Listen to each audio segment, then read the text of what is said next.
श्रील प्रभुपाद की जय, गुरु गौरांग की जय। कल के सत्र में हमने सुना था रघुनाथ दास गोस्वामी किस प्रकार राधा कुंड के तट पर रहकर भजन करते थे। रोज 64 माला का जप करना। 64 माला का मतलब है 1 लाख नाम का जप। रोज 3 बार राधा कुंड में स्नान करना, चाहे कैसा भी मौसम हो, सर्दी हो, गर्मी हो, वर्षा हो। और रोज 3000 दंडवत लगाना। 3000 में से 1000 दंडवत भगवान को लगाना और 2000 दंडवत वैष्णवों को लगाना। वृद्ध हो गए थे, बूढ़े हो गए थे, फिर भी अपने दंडवत का जो संकल्प था उसको उन्होंने कभी छोड़ा नहीं। वृद्ध अवस्था में प्रणाम करते थे, उठ नहीं पाते थे, मुश्किल से उठकर फिर दोबारा प्रणाम करते थे। मानसी सेवा करना, मन से श्रीमती राधा रानी और कृष्ण की सेवा करना, मन से उनको भोग अर्पण करना, मन से उनको आरती अर्पित करना, मन से उनको सुला देना, मन से उनको उठाना, मन से जो भोग बना रहे उसकी विधि को मन में ही तैयार करना। लगभग दिन में जो 24 घंटे होते थे, 24 में से 22.5 घंटे में उनका भजन होता था। 1.5 घंटे में वो विश्राम करते थे, प्रसाद ग्रहण करते थे। और जब भजन में इतना आनंद आता तब वह 1.5 घंटा भी भूल जाते थे। भिक्षा मांगकर खाते थे। रूप गोस्वामी, सनातन गोस्वामी जब तक रहे तो भिक्षा मांगकर खाते थे। जैसे ही उनको पता चला रूप गोस्वामी, सनातन गोस्वामी भी चले गए, उन्होंने भी अपना देह त्याग कर दिया, तो उन्होंने पेड़ के पत्ते पर छाछ पीना प्रारंभ किया। केवल छाछ पे अपनी जिंदगी टिका दी। और छाछ पीने पर भी उनकी भावना रहती थी, ये मैं इंद्र तृप्ति कर रहा हूं। तो इस प्रकार से उतना बहुत तपस्या उन्होंने राधा कुंड के तट पे की और भगवान को, गिरिराज जी को उन्होंने अपने वैराग्य से प्रसन्न किया। इस प्रकार से उनका भजन होता था राधा कुंड के तट पर। सभी ब्रजवासियों का सम्मान करते थे, उनको प्रणाम भी करते थे, उनको मन से आदर भी देते थे। कभी ऐसा नहीं हुआ कि कोई ब्रजवासी उनकी कुटिया से असम्मानित होकर चला गया हो। अब उनको असह्य विरह महसूस होने लगा, क्योंकि सभी पार्षद एक एक करके जा रहे थे। उन पार्षदों को याद करके उनको ऐसा विरह महसूस होता था कि अब मैं इनके बिना कैसे रह सकता हूँ, मेरे शरीर को रखने का लाभ क्या है।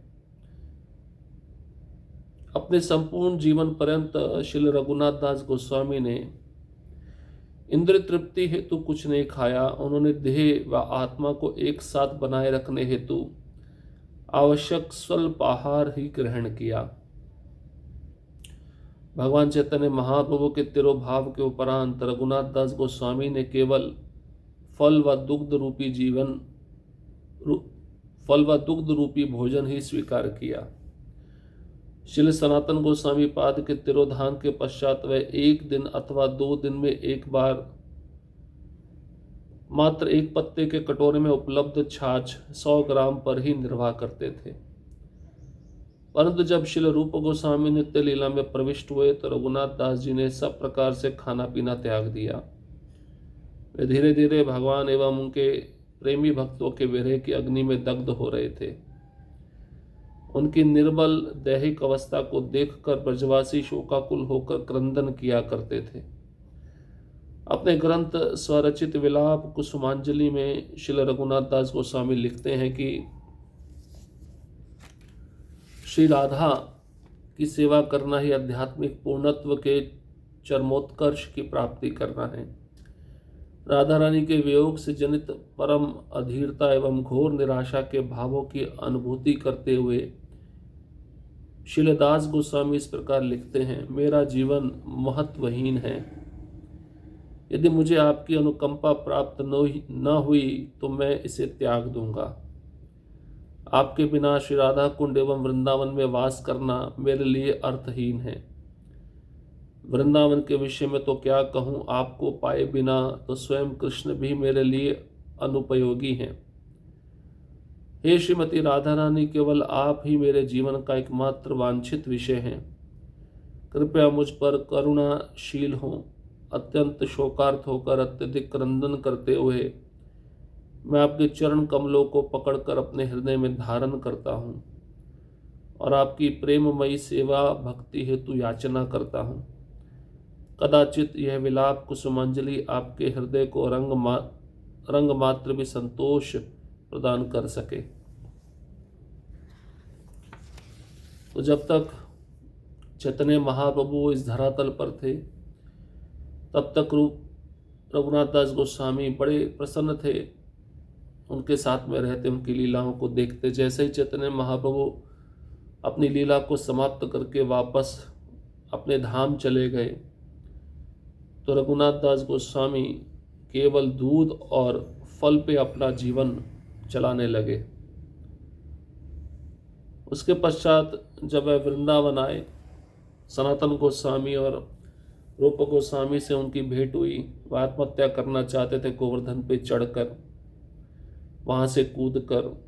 तो रूप गोस्वामी, सनातन गोस्वामी उनको मना किए और कहे कि आपने चैतन्य महाप्रभु की लीलाओं को देखा है, आप उन लीलाओं के विषय में हमको बताइए। तो जब तक सनातन गोस्वामी, रूप गोस्वामी थे, तब तक दूध और फल पे जीवन चल रहा था। जैसे सनातन गोस्वामी ने शरीर छोड़ा, तो 2 दिन में एक बार मात्र पत्ते के कटोरे में उपलब्ध 100 ग्राम छाछ पर उनका जीवन निर्भर हो गया। जैसे जैसे महान वैष्णव जाते गए, उनका जीवन का वैराग्य और बढ़ता गया। लेकिन जब श्रील रूप गोस्वामी ने शरीर छोड़ा, जब रूप गोस्वामी नित्य लीला में प्रवेश किए, तो रघुनाथ दास गोस्वामी ने वो छाछ पीना भी बंद कर दिया, खाना पीना पूरी तरह से त्याग दिया और भगवान के प्रेमी भक्तों के विरह की अग्नि में वे जल रहे थे। उनका शरीर क्षीण होता जा रहा था। उनका निर्बल शरीर, दैहिक अवस्था को देखकर जितने भी ब्रजवासी उनसे मिलने आते थे, उनका दर्शन करने आते थे, वे क्रंदन करते थे, शोकाकुल होकर रोते थे। इन ब्रजवासियों से रघुनाथ दास गोस्वामी का दैहिक अवस्था देखा नहीं जाता था। इस भौतिक संसार में भी कोई व्यक्ति ना खाए ना पिए तो उसका शरीर बहुत पतला होने लगता है, हड्डियां दिखने लगती हैं, मांस कम होने लगता है। तो अपने ग्रंथ विलाप कुसुमांजलि में रघुनाथ दास गोस्वामी एक इच्छा व्यक्त की है श्रीमती राधा रानी के चरणों में। ये रति मंजरी हैं, श्रीमती राधा रानी की सेविका, इसलिए ये भाव उनके मन में स्वाभाविक है। श्रीमती राधा रानी के चरणों की सेवा ही पूर्णत्व है, परमोत्कर्ष है। तो वह कहते हैं, मेरा जीवन महत्वहीन है, मेरे जीवन का कोई महत्व नहीं। अगर हे राधा रानी आपकी कृपा मुझे प्राप्त नहीं हुई, आपकी अनुकंपा मुझे प्राप्त नहीं हुई, तो मैं इस देह को रखकर क्या करूँगा। मैं इस देह को त्याग देता हूँ और आपके बिना राधा कुंड पर वास करना पड़े, वृंदावन में वास करना पड़े, ये भी कोई मतलब नहीं है मेरा। वृंदावन के विषय में मैं क्या कहूँ, आपको पाए बिना अगर कृष्ण भी मुझे प्राप्त हो गए तो वो भी अनुपयोगी हैं। खाली कृष्ण को प्राप्त करके मैं क्या करूँगा। तो रघुनाथ दास गोस्वामी कहते हैं, श्रीमती राधा रानी, केवल आप ही मेरे जीवन का एकमात्र वांछित विषय हैं। मुझ पे करुणा करिए। अत्यंत शोक भावना में डूबकर क्रंदन करते हुए मैं आपके चरण कमलों को पकड़ता हूँ, हृदय में धारण करता हूँ, आपकी प्रेममयी सेवा भक्ति हेतु याचना करता हूँ। कृपया मुझे स्वीकार कीजिए। इस प्रकार से आर्त भावना से अपने अंतिम समय में रघुनाथ दास गोस्वामी ये प्रार्थना करते। तो ये प्रार्थना विलाप कुसुमांजलि नामक ग्रंथ में लिखी गई है, जो स्वयं उन्हीं का रचित ग्रंथ है। श्री रघुनाथ दास गोस्वामी की समाधि, अब उनको भी शरीर छोड़ना ही था निश्चित, तो कहाँ पे उन्होंने शरीर छोड़ा, कहाँ पे उनकी समाधि बनाई गई है, इसके विषय में सुनते हैं। राधा कुंड के तट पर श्री रघुनाथ दास गोस्वामी की समाधि है। यहाँ श्री दास गोस्वामी जी के आनंद हेतु अखंड कीर्तन टोलीगत कई वर्षों से निरंतर हरे कृष्ण महामंत्र का गायन उच्चारण कर रही है। धूमिल श्वेत वर्ण के संगमरमर से निर्मित शंक्वाकार आकृति की समाधि है। विनीत भाव के दंडवत प्रणाम अर्पित करें और समाधि व कीर्तन मंडली की 4 बार प्रदक्षिणा परिक्रमा करें। ये समाधि रघुनाथ दास गोस्वामी जी के राधा कुंड के तट पर है। जब राधा कुंड की परिक्रमा लगाते हैं तो समाधि का स्थल भी आता है जहाँ पे अखंड कीर्तन चल रहा है। तो जो कोई भक्त वहाँ पे जाता है, रघुनाथ दास गोस्वामी की समाधि को प्रणाम करे, 4 बार प्रदक्षिणा करे, परिक्रमा करे। समाधि शंख के आकार की बनी हुई है, संगमरमर का पत्थर है। विनीत भाव से उस समाधि को दंडवत प्रणाम करें। श्री कृष्णदास कविराज गोस्वामी श्री चैतन्य चरितामृत में इस प्रकार कहते हैं, भक्त पद धूलि आर भक्त पद चल, भक्त भुक्त अपशेष 3 महाबल, यही 3 सेवा हिते कृष्ण प्रेमा होए, पुनः पुनः सर्वशास्त्रे फुकारिया कहे। श्री चैतन्य चरितामृत अंतलीला 16वां अध्याय 661वां श्लोक। एक शुद्ध भक्त की चरण रेणु धूलि व जल जिससे शुद्ध भक्त के चरण कमलों को धोया गया है, चरणामृत एवं शुद्ध भक्त द्वारा छोड़ा गया उच्चिष्ट प्रसाद, ये 3 आध्यात्मिक लक्ष्य श्री कृष्ण के प्रति दिव्य भावों से युक्त उन्मत्त प्रेम की प्राप्ति कराते हैं। समस्त प्रामाणिक शास्त्र ग्रंथों ने अत्यंत दृढ़ता पूर्वक बारंबार ये घोषणा की है। तो शुद्ध भक्त की 3 चीजें बहुत महत्वपूर्ण है अगर इन 3 वस्तुओं को सही चेतना में ग्रहण किया जाए। शुद्ध भक्त का चरण धूल, शुद्ध भक्त का चरणामृत और शुद्ध भक्त का महाप्रसाद। तो इसमें बहुत महाबल है, शक्ति है। जो उसको सही चेतना में ग्रहण करता है तो दृढ़तापूर्वक वह भी भक्ति में लगा रहेगा, उसको भगवान का प्रेम प्राप्त हो सकता है।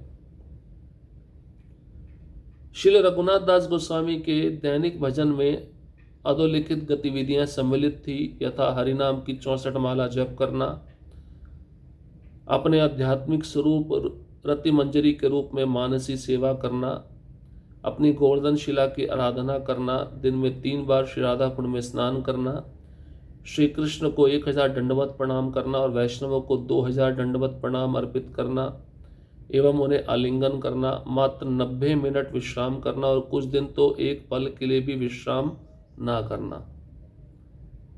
तो ये उनकी अधोलिखित गतिविधियां हैं, तपस्याएं हैं, जिनको वे रोज करते थे। श्री रघुनाथ दास जी मना शिक्षा श्लोक 11 में वर्णन करते हैं, किसी भक्त को प्रतिदिन 5 प्रकार के अमृत पंचामृत से श्री गिरि गोवर्धन की पूजा अर्चना करनी चाहिए। पहला, पूजा विधिवत आराधना, स्नान कराना, भोग अर्पित करना एवं आरती। दूसरा, कीर्तन, गिरधारी के दिव्य नामों का गुणगान करना। तीसरा, ध्यान, गिरिराज पर ध्यान लगाना। चौथा, श्रवण, उनकी महिमा गाथाओं व मधुर लीलाओं को सुनना। 5वां, नति, गिरिराज को दंडवत प्रणाम करना। तो रघुनाथ दास गोस्वामी अपने मना शिक्षा ग्रंथ के 11वें श्लोक में ये वर्णन किए हैं कि भक्त को रोज 5 प्रकार का पंचामृत से श्री गिरि गोवर्धन की पूजा अर्चना करनी चाहिए। पंचामृत ये नहीं है वो दूध दही वो वाला पंचामृत की बात नहीं कर रहे। पूजा, कीर्तन, ध्यान, श्रवण और उनको दंडवत प्रणाम करना, इसको पंचामृत बोला गया है। राधा कुंड के तट पर 3 गोस्वामियों के समाधि मंदिर में सभी नित्य सिद्ध भक्तों ने एक ही दिन अश्विन कुल द्वादशी किंतु भिन्न भिन्न वर्षों में संसार का त्याग किया। रघुनाथ दास गोस्वामी 1583, रघुनाथ भट्ट गोस्वामी 1800 क्षमा करिए 1563, कृष्णदास कविराज गोस्वामी 1588। श्री जीव गोस्वामी ने मुसलमानों द्वारा अपवित्र किए जाने से बचाने हेतु उन सभी के पवित्र शरीरों का अंत्येष्टि कर दिया। तब उन्होंने उनकी पवित्र अस्थियों को यहाँ सुरक्षित रखा। श्री रघुनाथ दास गोस्वामी की कुछ अस्थियों को श्री राधा कुंड के किनारे भूगर्भ में स्थापित किया गया। रघुनाथ भट्ट गोस्वामी जी की पवित्र अस्थियों को भी वृंदावन के राधा गोविंद मंदिर के निकटवर्ती 64 समाधि क्षेत्र में संरक्षित रखा गया। मंदिर के भीतर 3 छोटे संगमरमर के वर्गाकार चबूतरे श्री रघुनाथ भट्ट गोस्वामी बाएं, कृष्णदास कविराज गोस्वामी मध्य एवं रघुनाथ दास गोस्वामी जी दाएं की समाधियों के चिन्हित करते हैं। तो 3 आचार्यों ने एक ही तिथि पर शरीर छोड़ा, लेकिन साल भिन्न भिन्न था। तो रघुनाथ दास गोस्वामी 1583 में शरीर छोड़े, दिन वही अश्विन कुल शुक्ल द्वादशी। रघुनाथ भट्ट गोस्वामी 1563 और रघुनाथ भट्ट गोस्वामी पहले गए थे। उसके पश्चात कृष्णदास कविराज गोस्वामी 1588, सबसे अंत में कृष्णदास कविराज गोस्वामी गए। तो जीव गोस्वामी ने देखा मुसलमान इनके शरीर को अपवित्र कर सकते हैं,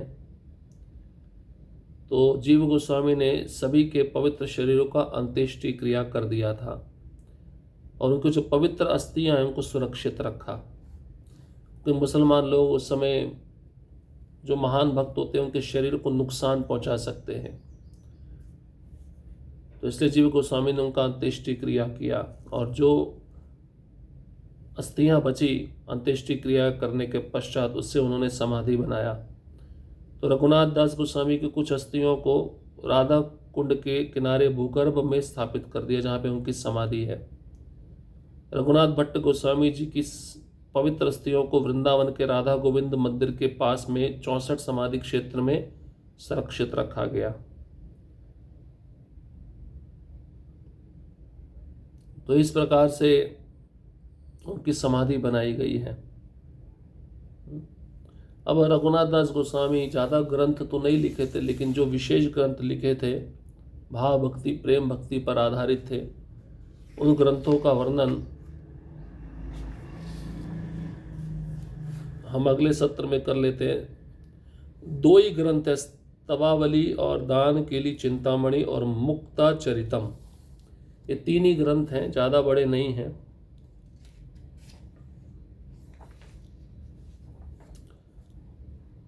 तो स्तवावली 29 स्तवों का संग्रह है और दान के लिए चिंतामणि में विषय वस्तु की दृष्टि से ग्रंथ बहुत कुछ रूप गोस्वामी के दान के लिए कौमुदी के समान है। और दान के लिए कौमुदी के समान इसमें भी राधा अन्य गोपियों के साथ घृत लेकर वसुदेव के यज्ञ में जाती हैं। गोवर्धन पर्वत पर बैठे कृष्ण कर देने के लिए उन्हें रोकते हैं। कर रूप में वे राधा और गोपियों का अंग संग चाहते हैं। गोपियां इसे स्वीकार नहीं करती। दोनों पक्षों में वाद विवाद के पश्चात नांदी मुखी मध्यस्थता करती है। फलस्वरूप निरंजन गिरी गुहा में कृष्ण का उनसे मिलन संपन्न होता है। मुक्ताचरितम रघुनाथ दास गोस्वामी की रचना उनकी रसिकता और कला नैपुण्य का अपूर्व परिचय देती है। तो इस प्रकार से उन्होंने बहुत ही कम ग्रंथ लिखे हैं, लेकिन ये ग्रंथ बहुत दिव्य है। तो यहाँ पर उनका जो जीवन चरित्र होता है वह समाप्त होता है। अब एक ही गोस्वामी रह गए हैं षड गोस्वामियों में से, वो है रघुनाथ भट्ट गोस्वामी। उनका जीवन चरित्र हम अगले सत्र में प्रारंभ करेंगे। हरे कृष्णा कृष्ण कृष्ण हरे हरे, हरे राम राम राम हरे हरे। श्रील प्रभुपाद की जय, गुरु गौरांग की जय।